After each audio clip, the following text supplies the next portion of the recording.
한번 해보았습니다. 콩 한 컵에 물 2컵은 물이 너무 적었고요. 콩 한 컵에 물 3컵 하니까 딱 맞았습니다. 자, 오늘은 콩 2컵 넣어줬으니까 그럼 물은 6컵이 되겠죠.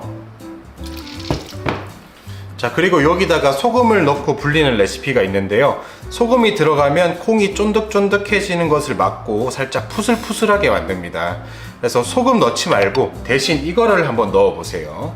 자, 바로 다시마입니다. 자, 반드시 다시마를 넣어 주셔야 하는 이유가 하나 있는데요. 검정콩을 많이 드시면 몸에 요오드를 배출시켜서 갑상선에 좋지가 않을 수가 있습니다.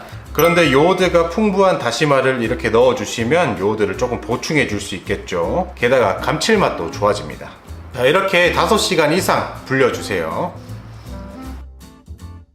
자, 5시간이 지났습니다. 자, 콩 불리시면, 자, 이렇게 보시면 속살이 많이 보이죠. 이게 콩을 말리면서 껍질에 금이 갔는데 불린 콩이 커져서 밖으로 나온 겁니다. 자, 불량 아니니까 같이 사용해 주셔도 됩니다. 자, 다음으로 같이 불려둔 다시마 있죠? 요거는 지금 빼주세요. 다시마를 넣고 같이 끓이게 되면 진액이 나와가지고 콩자반이 미끌미끌해집니다. 자, 이제 삶아주러 갈게요. 자, 웍 하나 준비해 주시고요. 여기다가 콩이랑 불려둔 물 다 부어줍니다.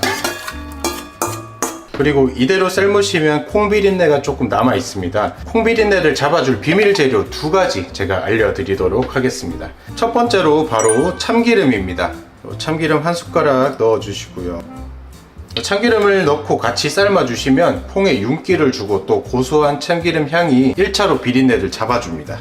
자, 그리고 두 번째 비밀 재료는 바로 요 생강입니다. 생강 넣어주시고요. 검은 콩은 차가운 성질을 가지고 있는데요. 생강의 따뜻한 성질이 검은 콩의 차가움을 중화시켜주는 역할을 해줘서 검은 콩과 궁합이 매우 좋습니다. 그리고 향긋함이 남아있는 비린내도 잡아주고요. 생강은 나중에 빼낼 거라서 빼기 쉽도록 통으로 이렇게 넣어주시면 됩니다.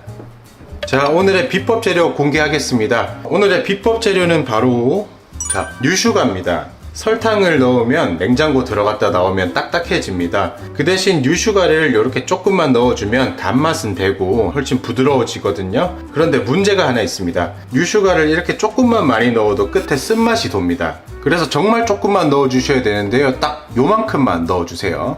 그리고 혹시 뉴슈가 싫어하시는 분이 계시다면 그냥 황설탕 1숟가락 넣어주시면 됩니다. 자, 이제 팔팔 끓을 때까지 센 불로 익혀주세요.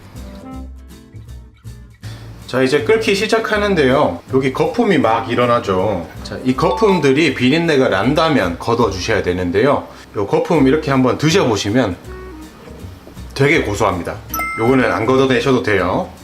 자, 이렇게 팔팔 끓으면 해주셔야 되는 게 있는데요. 여기서 중불로 바꾸고 뭉근히 익혀주셔야 합니다.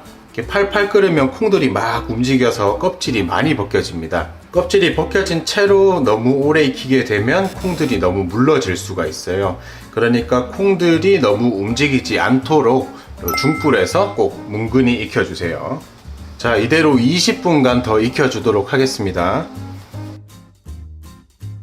자, 이렇게 어느 정도 물이 쫄아들면 이제 콩이 쫀득쫀득해지는데요. 자, 이때 간을 해주셔야 됩니다. 자, 진간장 3숟가락, 국간장 2숟가락 넣어주시고요. 그리고 이걸 넣으면 감칠맛이 확 좋아지는데요. 바로 굴소스입니다. 자, 굴소스 1숟가락 넣어주시고 잘 섞어주세요. 자, 이렇게 굴소스를 넣어주시면 짭짤하고 감칠맛이 정말 좋아집니다. 간이 뵐 수 있도록 조금만 더 익혀주세요. 자, 이제 국물이 이렇게 자작하게 남으면 이제 불 꺼주세요. 냉장고 들어가면 콩이 물을 먹거든요. 자, 마지막으로 윤기를 위해서 물엿 3스푼 넣어주시고요. 단 거 좋아하시는 분은 더 넣으셔도 되고 싫어하시는 분은 더 빼셔도 됩니다. 그리고 아까 생강은 또 빼주셔야 됩니다. 이처럼 잘 섞어주시고, 자, 다음으로 깨도 뿌려줍니다.